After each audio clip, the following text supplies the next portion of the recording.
state of mankind. How much do you know? Excerpts from How the Spectre of Communism is Ruling Our World. 39. Classical liberalism, working from the philosophy of natural individual rights, advocated constitutional restrictions on the power of royalty or government so as to protect personal freedom. Individual rights are divinely bestowed, while government is built by the citizens and has the express duty of protecting its people. Separation of church and state was established to prevent the government from infringing upon the thought and faith of the citizenry. Contemporary liberalism is nothing other than the communist infiltration and betrayal of classical liberalism in the name of freedom. On one hand, it emphasizes absolute individualism, that is, extreme indulgence in desires and disregard for any morality and restraint. On the other hand, it emphasizes equality of outcome instead of equality of opportunity. For instance, when discussing distribution of wealth, modern liberals focus on the needs of the recipients instead of the taxpayers' rights. When it comes to policies designed to address discrimination, they focus only on those who are historically wronged and ignore the people who are currently becoming victims under these policies. In law, they obstruct the need to punish crime for the ostensible purpose of protecting the innocent from unjust sentencing. In education, they ignore the potential of talented students with the pretext of supporting and helping academic low achievers and those from underprivileged families. They use the excuse of free speech to lift restrictions on publishing obscene content. The focus of contemporary liberalism has silently evolved from advocating freedom to promoting equality. However, it is yet unwilling to be termed egalitarianism, as this would instantly brand it as a form of communism. The tolerance of classical liberalism is indeed a virtue, but the communist spectre took advantage of contemporary liberalism and used tolerance as its avenue to moral corruption. John Locke, known as the father of liberalism, stated his viewpoint on religious tolerance and the separation of church and state in his letter concerning toleration. From Locke's writing, it is seen that the main aspect of toleration is that the state, which holds coercive power, should tolerate personal beliefs. Whether one's belief in the path to heaven is right or ridiculous is a matter that ought to be left to divine judgment. One's soul should be under one's own control. The state should not use its power to impose belief or disbelief. Contemporary liberalism neglected the real purpose of toleration and transformed it into absence of judgment. It developed the political concept of value-free, that is, to make no judgment or assignment of value in any situation. In truth, value-free just means the loss of moral bearings and confusing good with bad and evil with virtue. It is the denial and subversion of universal values. It uses an attractive phrase to open the gates for an onslaught of demons pushing anti-morality and anti-tradition under the guise of freedom. The rainbow flag, a symbol of the LGBT movement, is a typical reflection of the value-free concept. When the judicial authorities try to intervene, contemporary liberals attack them under the pretext of safeguarding individual freedom and equality, and fighting discrimination against the underprivileged. Contemporary liberalism has ridiculously confused the sexes.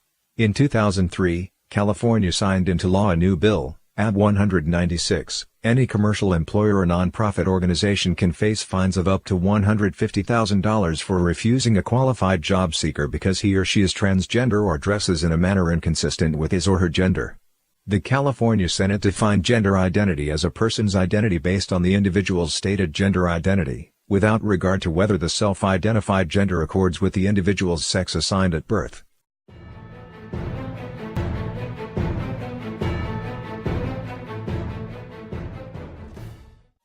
Modern-day progressivism is the direct application of Darwin's theories of evolution in social science, with the result being continuous deviation and perversion of traditional morality in the name of progress. Guided by humanity's traditional values, it is normal to use our intelligence to improve our living conditions, increase wealth, and reach new heights of culture. In the progressive era of American history from the late 19th century to the early 20th century, government reforms corrected various corrupt practices that arose in the process of economic and societal development. But after communists infiltrated the United States, they hijacked terms as such progress and progressivism and infused them with their deleterious ideology. They engineered the New Deal following the Great Depression, and after that, the Civil Rights Movement, discussed in Chapter 5, Part I, the Counterculture Movement, the Feminist Movement, the Environmental Movement, to be discussed in Chapter 16, and the like, causing massive changes in American society starting in the 1960s. The essence of modern-day progressivism is to deny the traditional social order and divinely imparted values.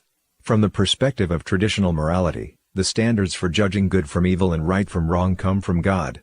During the Progressive Revolution, atheists viewed traditional morality as a hindrance to progress, and demanded a re-evaluation of all moral standards.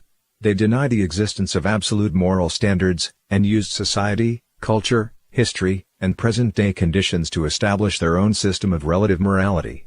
Along with the Progressive Revolution, this moral relativism has gained influence in politics, education, culture, and other aspects of Western society. Marxism is the archetype of moral relativism. It holds that whatever conforms to the interests of the proletariat, the ruling class, in essence, is moral, while whatever does not conform is immoral. Morality is not used to restrict the actions of the proletariat, but as a weapon for the dictatorship of the proletariat to use against its enemies. The fact is that communism and progressivism share distinct similarities. It is only logical for communism to have hijacked progressivism, even though this happened unbeknownst to most people. Even today, communism continues its open deception under the progressive banner.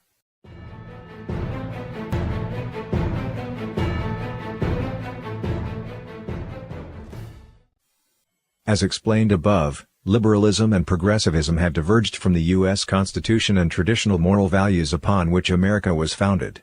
The trend is to change, and in essence destroy, all traditional belief, moral values, and the current social institutions of the West.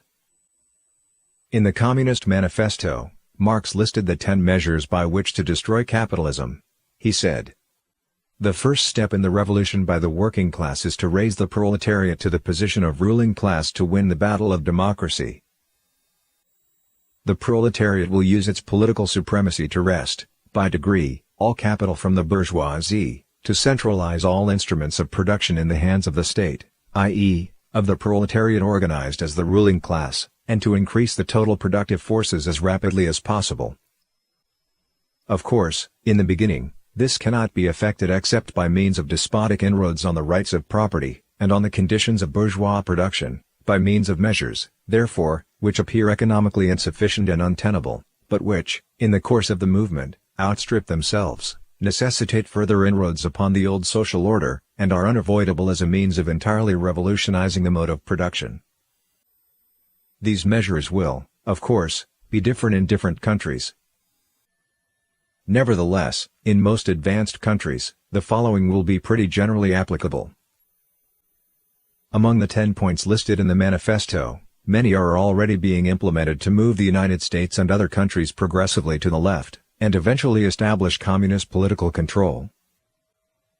Abolition of property in land and application of all rents of land to public purposes. A heavy progressive or graduated income tax. Abolition of all rights of inheritance. The U.S. government started to collect inheritance tax in 1916. Confiscation of the property of all immigrants and rebels. Centralization of credit in the hands of the state, by means of a national bank with state capital and an exclusive monopoly.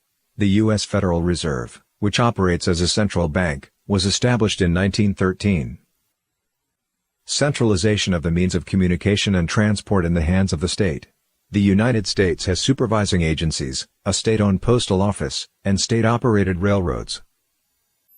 Extension of factories and instruments of production owned by the state, the bringing into cultivation of wastelands, and the improvement of the soil generally in accordance with a common plan.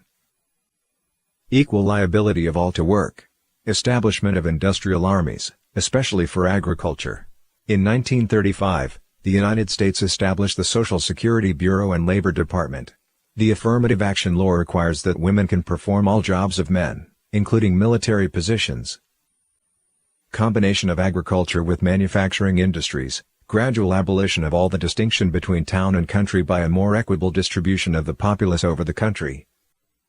Free education for all children in public schools. Abolition of children's factory labor in its present form. Combination of education with industrial production.